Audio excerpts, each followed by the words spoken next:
Right now, in a small town called Lesterville, Missouri, there's a photograph circulating of a horse standing in the middle of what used to be a road, water up past its knees, because on the night of July the 10th, in a single stretch of hours, the sky over Iron and Reynolds counties dropped 12.25 inches of rain. Not over a week, not over a weekend. In hours. A flash flood. Emergency, the most urgent flood warning the National Weather Service issues, was declared for both counties before midnight.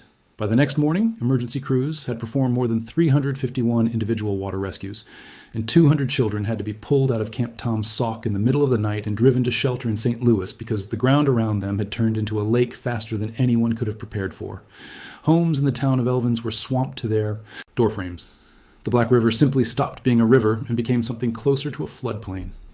This is what scientists mean when they say the heat wave gripping this country for weeks is finally ending. But what comes after it is the part actually worth worrying about.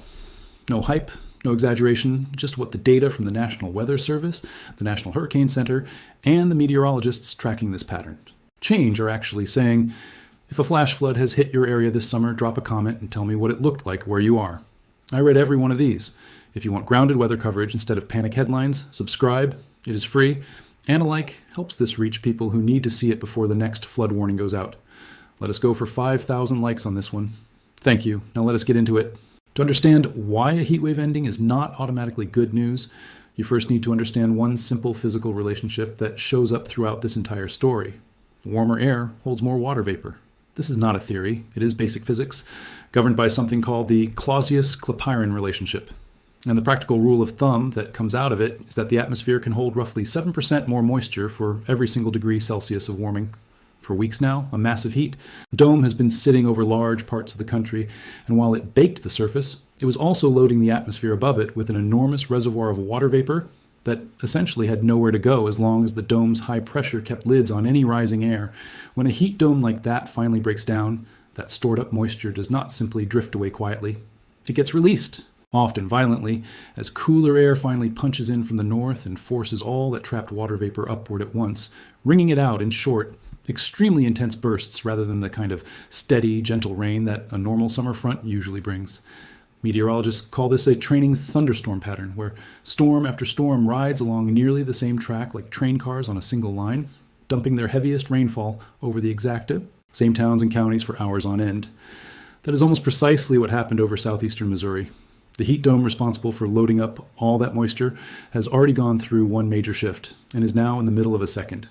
The first version of it parked over the central and eastern United States through the final week of June and into the 4th of July, driving temperatures into the triple digits from the plains through Washington, New York, and Boston, and it has since broken down, entirely over the east, exactly as forecasters predicted it eventually would.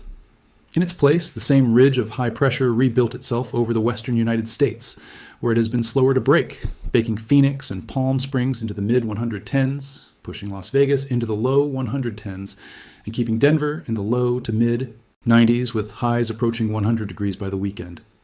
That western heat dome has also been feeding a genuinely serious wildfire situation across Colorado, where a complex of 5 separate fires, named Aspen Acres, Ferris, Gold Mountain, Willow, and Snyder, has now burned more than 200,000 acres combined, destroyed more than 180 structures, and killed 3 firefighters.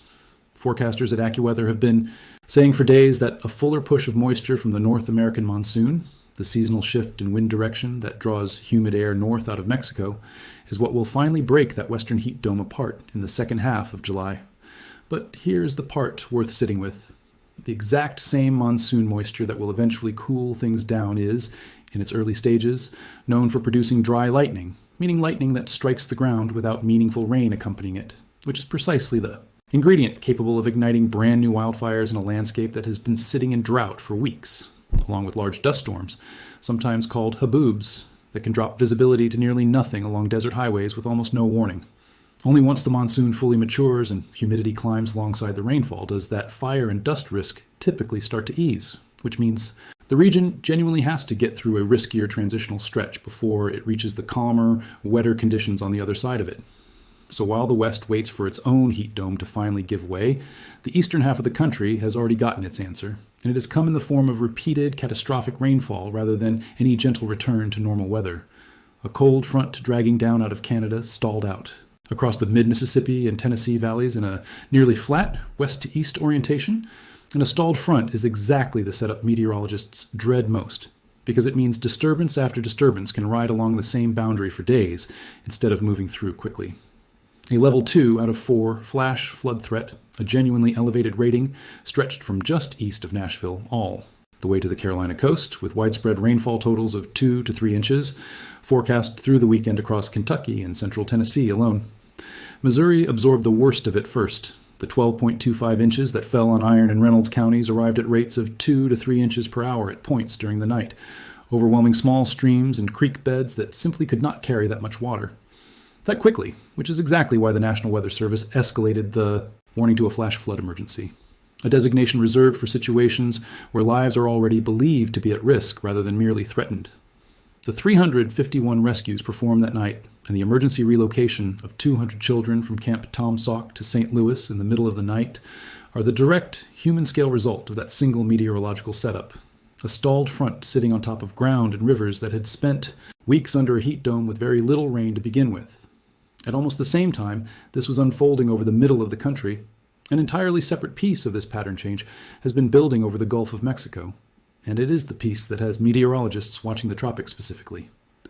Back in mid-June, a cluster of storms off the Texas coast organized into Tropical Storm Arthur, the first-named storm of the 2026 Atlantic hurricane season, bringing a storm surge of 2 to 4 feet and flash flooding across southeastern Texas before making landfall near the Texas and Louisiana border. Arthur eventually weakened into a post-tropical system, but its remnant moisture tracked across eastern Louisiana into Georgia and the Carolinas, contributing to yet another round of significant, in places life-threatening, flooding along the way. Now, barely a month later, the National Hurricane Center is watching the same general stretch of coastline again, flagging the northeastern Gulf and the Atlantic waters off Florida, Georgia, and the Carolinas as an area where a new area of low pressure could organize into a tropical depression or tropical storm over the coming days. If it does, the next name on the Atlantic list is Bertha. A separate, smaller tropical low is also being watched off the Gulf Coast of Florida, heading into the weekend, expected to bring heavy rain, rough surf, and a heightened risk of rip currents, even if it never organizes into anything with an official name at all, according to meteorologists monitoring the system out of Sarasota. AccuWeather's lead hurricane expert has been direct about why this particular stretch of coastline deserves extra attention specifically, describing the northeastern Gulf as one of the most vulnerable parts of the entire Atlantic basin for rapid, short-notice tropical development, precisely the kind of system that can go from an unnamed area of disorganized showers to a flood-producing tropical storm within 48 hours. It is worth being honest about the broader context sitting underneath all of this, because it explains why this year in particular has forecasters paying closer attention than usual. An unusually early, potentially historically strong El Niño has been developing in the equatorial Pacific throughout this summer, with NOAA flagging the possibility, back when it first declared the event underway, that it could grow into one of the strongest El Niño events ever recorded, with some models suggesting a peak later this year capable of rivaling the historic 1997 to 98 Super El Niño.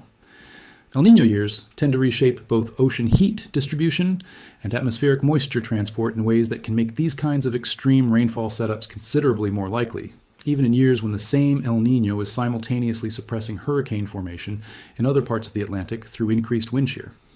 Over in the eastern Pacific Basin, that same El Niño influence has already produced 5 named tropical storms so far this season, with a 6th expected to develop soon, and forecasters expect at least 2 of those systems to strengthen into the first hurricanes of the year in that basin, a noticeably faster pace than the Atlantic side has seen so far.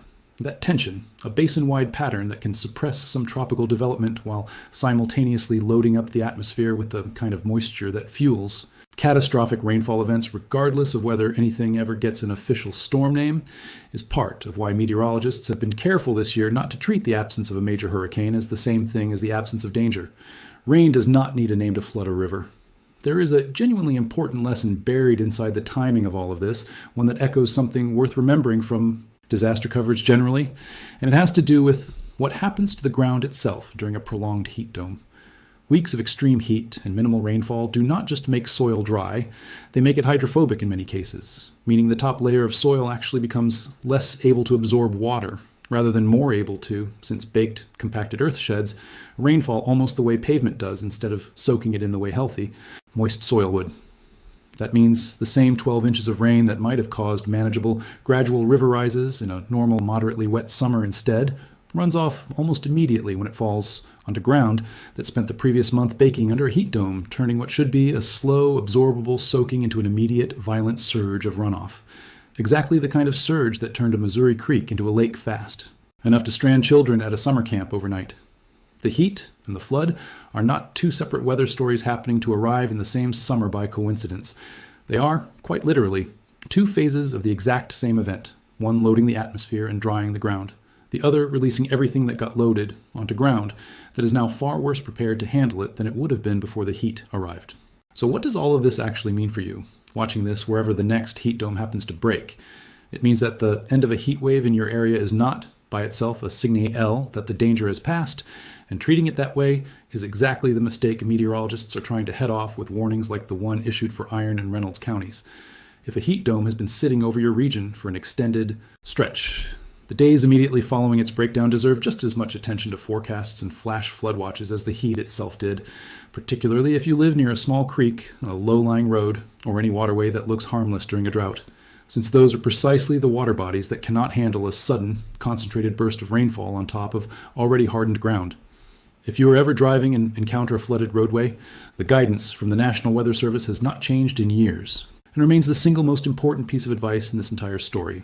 Turn around, do not drown, since it takes only about a foot of moving water to sweep a car off a roadway entirely, and flash floods are unpredictable in exactly the way this one in Missouri was, arriving faster and harder than even experienced meteorologists initially expected.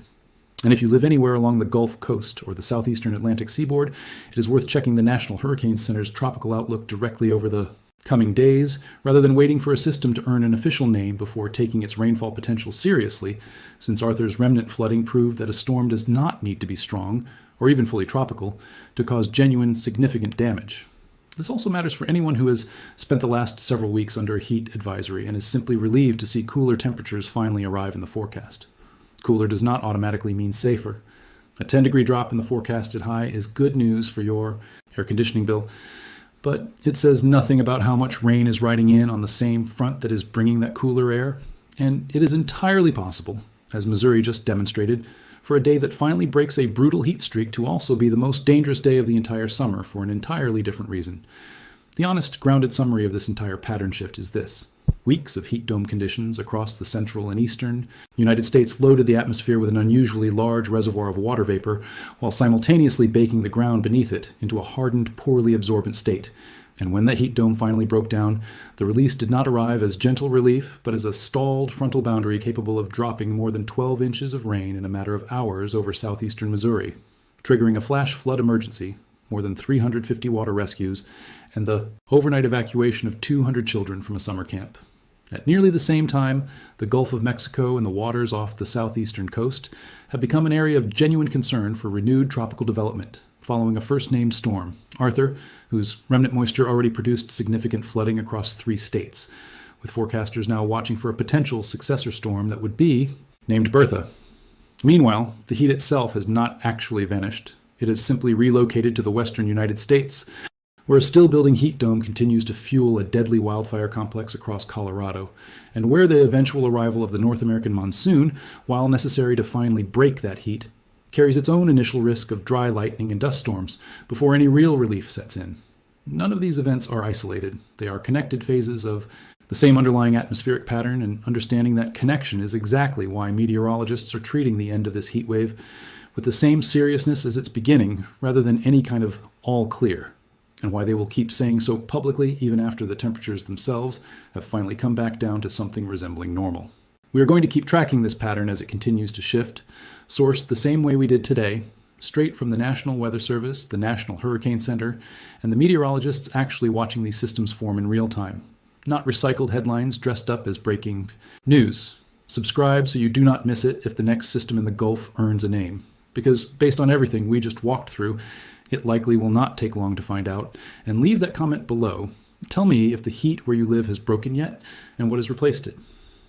Because behind every one of these numbers is a family in Elvins watching floodwater climb their front steps, a counselor at Camp Atom Sauk waking 200 children in the middle of the night to get them somewhere safe, and a rescue crew in Iron County that worked through darkness and rising water, 351 times over before the sun ever came up.